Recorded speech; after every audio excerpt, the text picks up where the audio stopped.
We need to talk about this policing of black bodies. The president of the French Open said that Serena Williams had gone too far and that she and others needed to be more conservative and respect the game and the place. We are so beyond those days of genteel women's tennis. Tell me how Williams, in a bodysuit that was specifically designed to promote circulation in a woman who has a history of blood clots, has gone too far. I mean, is she too curvy for tennis? This feels like an example of the hypersexualization of black bodies. Or are they just hating on her because she's back just a year after giving birth, killing it on the court and in that outfit? Because we can't forget that tennis has a long history of scrutinizing Williams for dominating the game. Her strength and her prowess have been both vilified and admired. She's been described as manly, savage, or gorilla-like. Yet her athleticism has literally changed the game. The nonstop drug testing, of which she's never failed, are a reminder of how the game would rather harass her than celebrate her successes.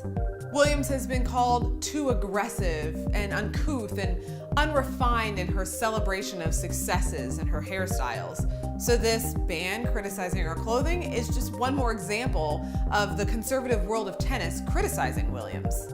Speaking of hair, the ongoing policing of black hair has seen an uptick in this back-to-school season.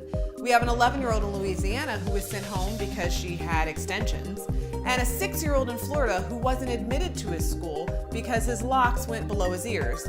Yet on the website to promote the school, they had a picture of a white boy with, wait for it, hair below his ears. These are all examples of policing the black body or criticizing them when they fall short of what's deemed as acceptable or the white norm, or when they stand out. It feeds this idea of the black body as deficient or less than, and the expression of black hair and body as being too much or not enough at the same time. It's like history repeating itself, because the reality is that black folks are gonna shine. In 1789 in Louisiana, there was a law passed because Creole women were adorning their hair with feathers and beads. And the white ruling class said, no, that's too much of a confusion of status. We need to make sure people know that you're a lower status. And so this law made them cover their hair and said that Creole women could not display excessive attention to dress in the streets of New Orleans. So you know what they did, right? They covered their hair with scarves, but they made it a fashion statement. What was meant to mark them as lowly, they turned into a fashion statement in and of itself. The moral of the story is, you can't stop a black woman from shining.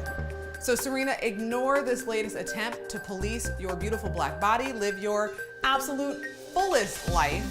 It's beautiful to watch.